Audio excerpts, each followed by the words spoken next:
या कुक्षि विवरे कृत्वा स्वयं रक्षति सर्वतः नमामि जननीं देवीं परां प्रकृतिरूपिणीं कृच्छेण महता देव्या धारितोऽहं यदोदरे तत्प्रसादात् जगद्दृष्टं मातुर्नित्यं नमोऽस्तु ते पृथिव्या यानि तीर्थानि सागरादीनि सर्वतः वसन्ति यत्र తానౌమి మాతరం భూతి హేతవే.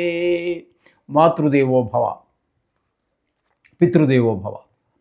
ఇప్పుడు మనము నవంబర్ నెల 2025 సంవత్సరం గోచార ఫలితాలు ద్వాదశ రాశుల వారికి ఎలా ఉన్నాయో తెలుసుకునే ప్రయత్నం చేద్దాము. అందులో ప్రథమంగా మేషరాశి వారికి ఏ విధంగా జరగబోతుంది ఈ నెలంతా, గోచార ఫలితాలు ఏ విధమైన ఫలితాలు ఇస్తాయి అనేటటువంటి తెలుసుకునే ప్రయత్నం చేద్దాము. ఇది కేవలము గోచార ఫలితాలే. దీనిలో ఎక్కువ గ్రహాలు అనుకూలంగా ఉన్నాయని మీరు సంబరపడవలసిన పని లేదు. అలాగే తక్కువ గ్రహాలు అనుకూలంగా ఉన్నాయని మీరు కంగారు పడక్కర్లేదు. ఇది కేవలము నెల ఫలితాలు మాత్రమే. ఇది ఎంత చేసినా దీని ప్రభావం 10% మాత్రమే. వ్యక్తిగత జాతకం అనేటటువంటిది 100% నిష్ణాతులైన వాళ్ళు చెబితే, అంతేగాని ఇందులో ఇప్పుడు మనం చెప్పుకునేది కూడా సశాస్త్రీయంగా చెప్పుకుంటున్నాము. దీనిలో నా కల్పనలు కానీ, అభూత కల్పనలు కానీ, మీరు కోటీశ్వరులు అయిపోతారని కానీ, లేకపోతే బికారాళ్ళు అయిపోతారని కానీ చెప్పడం ఏమీ జరగదు. శాస్త్రం ఎంతవరకు చెబుతున్నదో అంతవరకు మాత్రమే మనం చెప్పడం జరుగుతుంది. ఇది గమనించుకోండి. వృశ్చిక రాశి వారికి నవంబర్ నెల 2025 గోచార ఫలితాలు ఏ విధంగా ఉంటాయి అనేది సశాస్త్రీయమైన పద్ధతిలో తెలుసుకునేటటువంటి ప్రయత్నం చేద్దాము. వృశ్చిక రాశి వారికి శుక్ర భగవానుడు జన్మంలోను, మళ్ళీ అంటే శుక్రుని యొక్క ఈ నెలలో నవంబర్ నెలలో ఆయన 3 రాశుల్లో సంచారం చేస్తూ ఉన్నారు. ఎక్కడ? కన్యలో ఒక 2 రోజులు, తులలో ఒక 24 రోజులు, అలాగే వృశ్చికంలో 4 రోజులు, 3 రాశుల్లో సంచారం చేస్తున్నారు. ఇప్పుడు మనం చెప్పుకుంటున్నటువంటిది వృశ్చిక రాశి గురించి కాబట్టి, శుక్రుడు గురించి ప్రత్యేకంగా శుక్రుడు గురించి చెప్పుకుంటున్నాం కాబట్టి మనం వెనక్కి వెళ్ళక తప్పదు. కన్యలో ఒక 2 రోజుల పాటు సంచారం చేస్తున్నారు. అంటే అది 11వ స్థానం అవుతుంది. ఆ 2 రోజులు కూడా ధనానికి లోటు ఉండదు, ఆహ్లాదకరమైన పరిస్థితులే ఉంటాయి. ఇక వ్యయ స్థానంలో 24 రోజులు. ఈ వ్యయ స్థానంలో కూడా యోగించేటటువంటి ఏకైక గ్రహం శుక్రగ్రహం ఒక్కటే నవగ్రహాలలో. కాబట్టి ఇక్కడ కూడా 24 రోజులు కూడా మీకు ధన ఆదాయం పెరుగుతుంది, భార్యాభర్తల మధ్య అనుకూలత ఉంటుంది, ధన లాభం ఉంటుంది, శత్రువులతోటి ఏ విధమైనటువంటి భయాలు అవన్నీ ఉండవు. మోక్షాన్ని గురించి కూడా ఆలోచన, అంటే భక్తి, ఇవన్నీ కూడా పెరిగే అవకాశం మనకి వ్యయ స్థానంలో ఉన్నప్పుడు 24 రోజులు కనపడుతోంది. అలాగే జన్మల్లో 4 రోజులు, మొత్తం అంటే శరీర తనుభావం కాబట్టి అక్కడ మంచి ఆలోచనలు, మంచి ప్రవర్తన ఇవన్నీ ఉన్నాయి. ఇవి 3 రాశుల్లోనూ ఉన్నారు కాబట్టి, శుక్ర భగవానుడు 3 రాశుల్లోనూ కూడా అనుకూలంగా ఉన్నారు కాబట్టి ఇక్కడ మీరు ఏకాదశి స్థానం లాభానికి సంబంధించి చూపిస్తుంటుంది. వ్యయ స్థానంలో కూడా ఇంచుమించుగా అవే ఫలితాలు ఇస్తూ ఉన్నాడు శుక్ర భగవానుడు. కాబట్టి మీకు షేర్ మార్కెట్లో ఉన్న వాళ్ళకి, అలాగే సినిమా రంగంలో ఉన్నటువంటి, టీవీ రంగంలో ఉన్నటువంటి వారికి కూడా శుక్రుడు చాలా అనుకూలమైనటువంటి వాడు. ఎందుకంటే ఎక్కడ వచ్చినా కూడా కళలకు సంబంధించి మనం శుక్రుడు గురించే మాట్లాడుతున్నాం. ఎందుకంటే లలిత కళలన్నిటికీ కూడా కారణం శుక్ర భగవానుడే. డ్రాయింగ్ కావచ్చు, చిత్రలేఖనం కావచ్చు, శిల్పం చెక్కడం కావచ్చు, పల్లెటూరులో అనేక రకాలైనటువంటి జానపద కళలు ఉంటాయి, అవి కావచ్చు. ఏ లలిత కళ తీసుకున్నా కూడా శుక్ర భగవానుడి యొక్క అనుగ్రహంతో ముందుకు వస్తుంది. ఒక మనిషికి స్వతహాగానే ఏ సంగీతం నేర్చుకోకపోయినా కూడా అద్భుతంగా పాడగలుగుతూ ఉంటారు. దానికి కారణం శుక్రుడే.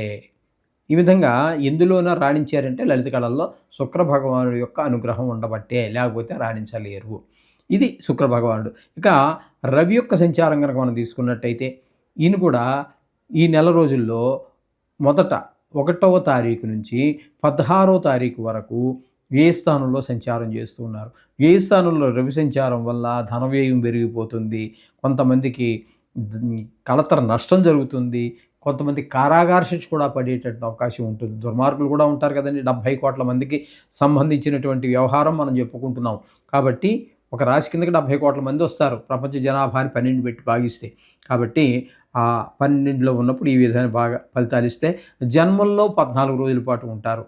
అక్కడ సంక్రమణం జరుగుతుందన్నమాట అండి. తుల నుంచి వృశ్చిక సంక్రమణం జరిగింది కాబట్టి 14 రోజుల పాటు ఇక్కడే ఉంటారు 17వ తారీఖు నుంచి వృశ్చికంలో జన్మంలో ఉన్నారు కాబట్టి జన్మంలో ఉన్నప్పుడు కొంచెం ఆలోచనలు తీవ్రంగా ఉండడం, ప్రవర్తన సరిగా లేకపోవటం ఇట్లాంటివన్నీ కూడా కనిపిస్తూ ఉంటాయి. కొంచెం ఆరోగ్య విషయంలో కూడా దెబ్బతినేటటువంటి అవకాశం అంటే చిన్నపాటి అనారోగ్యాలు కూడా కలిగేటువంటి అవకాశం రవి వల్ల కలుగుతుంది. కుజుడు జన్మంలో అస్సలు యోగించడండి. ఆయన కూడా ఇంచుమించు తీవ్ర స్వభావి, మాటలో కఠినత్వం ఉంటుంది.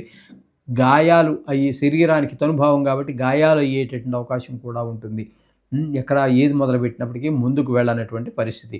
ఇక బుధుడిని కనుక మనం తీసుకున్నట్టయితే జన్మంలో ఒక 24 రోజుల పాటు జన్మంలో ఉన్నారు.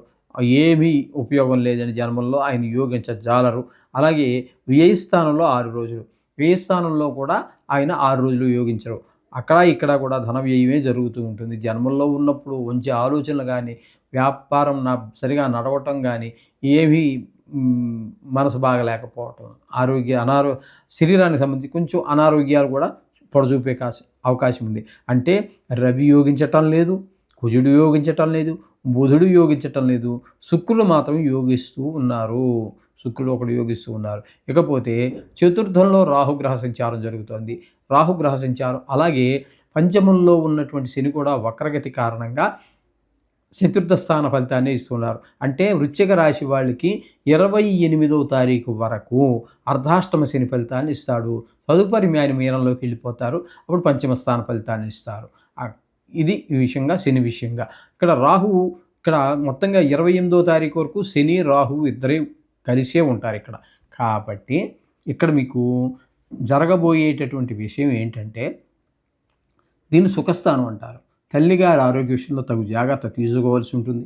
విద్య విషయంలో కానీ, గృహ విషయంలో కానీ, భూమి విషయంలో కానీ, వాహనం విషయంలో కానీ, స్వభావం విషయంలో కానీ ఇబ్బందులు పూర్తిగా ఉంటాయి.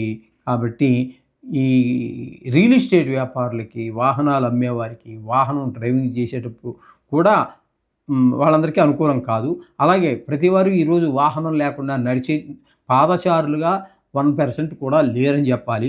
అంచేత ప్రతివారు ఏదో వాహనం నడిపేటప్పుడు, మెట్లు దిగేటప్పుడు అట్లా చాలా జాగ్రత్తలు తీసుకోవాల్సినటువంటి సమయం. ఎందుకంటే చతుర్థంలో 2 రాహువు శని తీవ్రమైనటువంటి గ్రహాలు, తీవ్ర స్వభావం కలిగినటువంటి గ్రహాలు ఉన్నాయి కాబట్టి. ఇకపోతే ఇదే వృశ్చిక రాశి వారికి భాగ్యస్థానంలో గురు సంచారం జరుగుతోంది. అతిచారం వలన ఏది ఏమైనా సరే భాగ్యస్థానంలో గురు సంచారం వలన మీకు అద్భుతమైనటువంటి ఫలితాన్ని గురువు ఇవ్వబోతున్నారు. ఇక్కడ తండ్రి గారితో మీకున్న అనుబంధం బాగా పెరుగుతుంది. వారి ఆశీస్సులు మీకు లభిస్తాయి. గుళ్ళు గోపురాలు తిరగగలుగుతారు. అలాగే ఇక్కడ భాగ్యస్థానం కాబట్టి కొంతమందికి వివాహం అయ్యే అవకాశము, వివాహం కుదిరేటటువంటి అవకాశం కూడా మనకి గోచరిస్తూ ఉంది. దశమస్థానంలో కేతుగ్రహ సంచారం జరుగుతున్నదండి.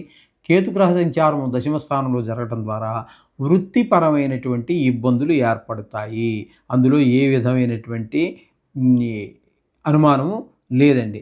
వృత్తి అంటే ఇప్పుడు సొంత వృత్తి అనుకోండి, నష్టాలు జరుగుతూ ఉంటాయి వ్యాపారం అయితే. అదే ప్రభుత్వ ఉద్యోగం అనుకోండి, మీరు కష్టపడి ఎంత పని చేసినప్పటికీ కూడా మీకు సరి అయినటువంటి గుర్తింపు రాకపోవటం లాంటి అంశాలు ఖచ్చితంగా కలుగుతూ ఉంటాయి. ఈ విధమైనటువంటి వృత్తిపరమైన ఇబ్బందులన్నీ మనకు ఏర్పడుతూ ఉంటాయి. ఈ విధమైన ఫలితాలు వృశ్చిక రాశి వారికి కలుగుతున్నాయి. కాబట్టి నిజంగా చెప్పాలి అన్నట్టయితే ఇక్కడ మీకు అనుకూలమైనటువంటి గ్రహము శుక్రుడు ఒకడు, గురువు ఒకరు, కేతు ఒకరు, 3 గ్రహాలు మాత్రం మీకు అనుకూలంగా గోచరిస్తూ ఉన్నాయి. కాబట్టి ఒక రకంగా పర్వాలేదని చెప్పుకోవాలి. మిగతా గ్రహాలు ప్రతికూలంగా ఉన్నాయి కాబట్టి వాటి యొక్క దోషాలు పోవటానికి ఈ నవగ్రహ జపాలు, అదే శ్లోకాలు, లేదో గాయత్రియో లేకపోతే ఏదో ఒకటి చేసుకున్నట్టయితే మీకు ఆ దోషాల నుంచి సునాయాసంగా బయటపడతారు. శుభం.